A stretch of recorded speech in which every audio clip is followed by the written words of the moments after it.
this FSD Beta 10.5 drive on Assertive mode.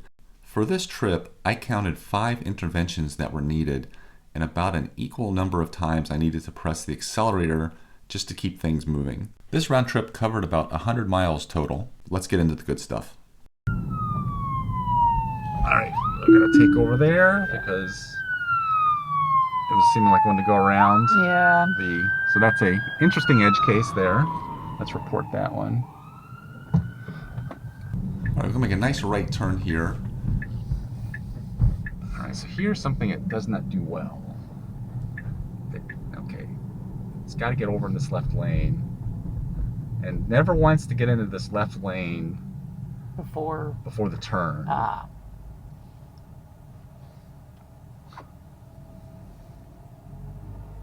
So we invariably have to get over and see if it can find a slot.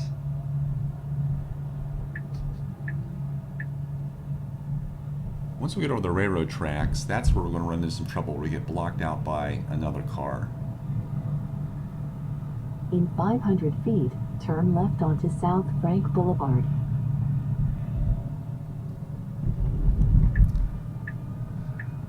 Here comes our car. Get over pretty quickly because this car is here. It's going to miss it, isn't it? It's going to try at the last second. It gets over Now turn left and makes a onto last South ditch Frank effort. Boulevard. And the steel jerks left and I take over. Okay. I missed it. You missed it. 2 fails right away.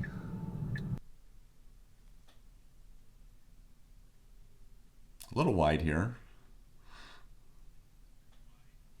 I was a little worried it was going to hit the curb there.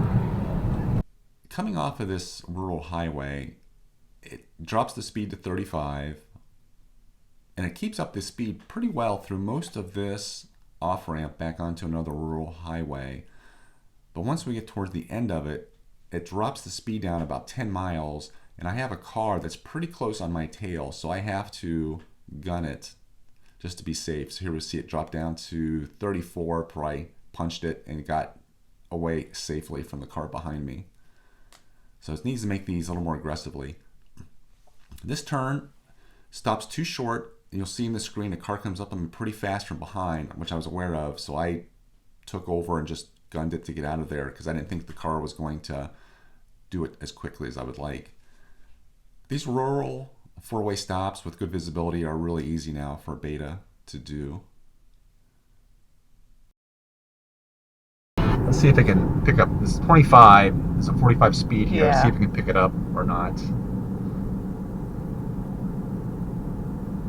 Nope, it couldn't see it. Okay, here's another 45 up here. See if it can pick up this one.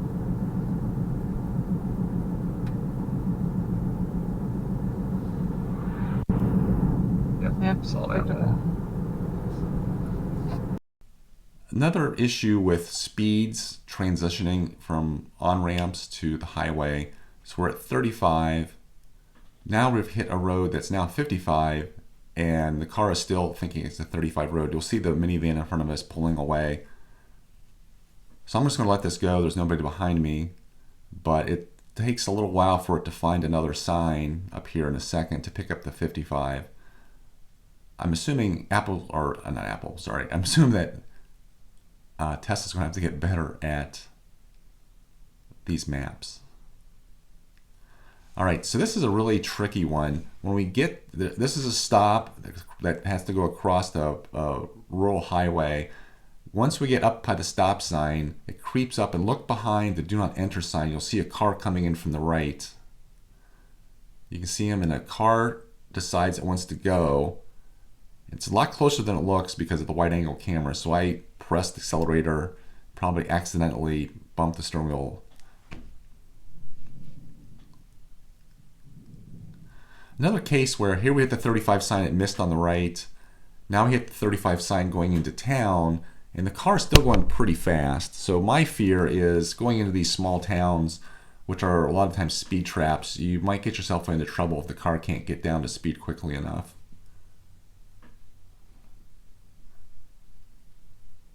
And I just took over here and slowed down because I didn't want to go over a railroad track going 35, but you'll notice the 25 sign starts right over the railroad track. So another case where I'd like to get the speed down and not go over a railroad track too fast. All right, we've completed part 1 of the journey, heading back home. It's going to make a nice right turn. No problems there, good visibility. Up the street here in just a second, it's got to make another right turn, and then a left to get back to the main road.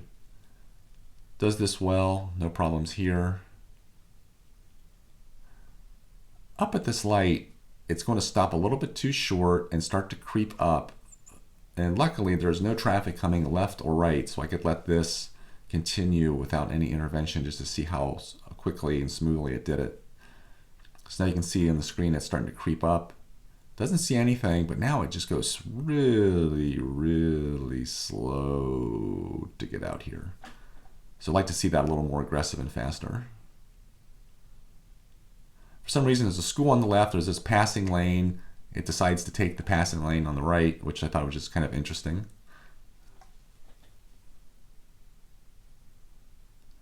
On this exit, another case where we just slow down a little bit too much after we get into it. A little slow here, slowing down. I press the accelerator just to punch it up a little bit. Then it finally starts to kick in and pick up some speed. So not a great transition. Should be a little more aggressive. This is a really, really long exit ramp here. And I have a guy in a truck behind me. So about halfway through this ramp, I decide to press the accelerator to get myself some distance between him and get up sooner to give myself some more time to hopefully make this left turn if Beta is going to be really slow at it.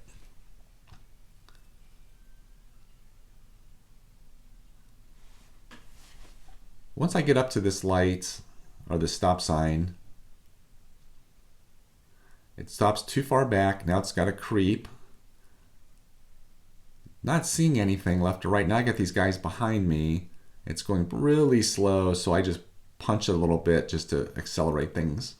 Again, a period where it needs to be a little more aggressive. I was curious to see if I was just going to go over these railroad tracks at 55, and I know these are pretty bumpy tracks. So it'd be nice to the car to somehow realize or slow down for these railroad tracks. These are pretty bumpy.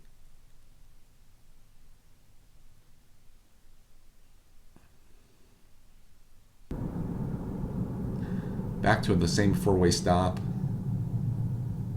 little more traffic this time, but Beta does a good job of waiting its turn and smoothly proceeding through.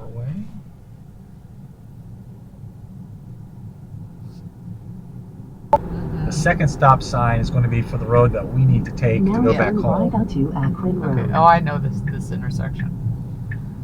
So before it would stop at this one, then ignore the second one. All right, so we got this truck coming. Okay, so now it's got to come up and get to the second stop sign. And by before I mean pre-Beta FSD. Right. Now it's got to look. Got a car coming up it's on behind now. me. Nobody coming. Press accelerator. All right, so It did show on that. oh no, it needs to be more aggressive though. All right, so we're going to have a fire truck that's in front of this truck that's stopping and going to make a U-turn and come back towards us. So we'll see this fire truck appear on the screen in a second as it backs into the driveway. What I found interesting about this is maybe FSD's persistence of vision. Knowing it was there, it disappeared, and recognizing it's going to reappear in the future. So we see the truck. Now we're going to see it disappear. Then it'll reappear in a second on the screen. So this is curious if Beta basically had that persistence of vision to know that it's coming back in the future. Here's a case where it's not marked as 2 lanes, but we'll see how people treat this as 2 lanes, even though they're not marked that way. See how these cars are splitting? And this happens every time on this. The car wants to stay in the very middle. So luckily we have a green light, we can proceed through. But if this was a red light, I'd be stopped dead in the middle and irritating people behind me that wanted to be on the left or right side. So Beta's got to somehow figure out those local traffic rules if it ever can. I've never seen these lights blinking red before. There's a car on the left waiting to get out to the left. Beta does a great job of stopping for the red lights, so no problem there. But I kind of expected it to proceed since there's nobody around, so there's nobody up coming from behind me, so I thought I'll just let it sit here and see how long it takes. There's a car that'll come up to my left in a second. He stops, probably because I'm stopped, and then eventually I decide the car's not going to go, so I'm going to press the accelerator and continue on. See red light? I guess so. So we'll Okay. doesn't know how to proceed with that. Let's mark that one. Here we're going to have a car trying to cut in from the left, so I'm going to have to take over just to make sure Beta can stop in time for that car. That's kind of another little edge case. We're going to proceed up to this next light, and this car has never been able to do this turn, whether in either lane.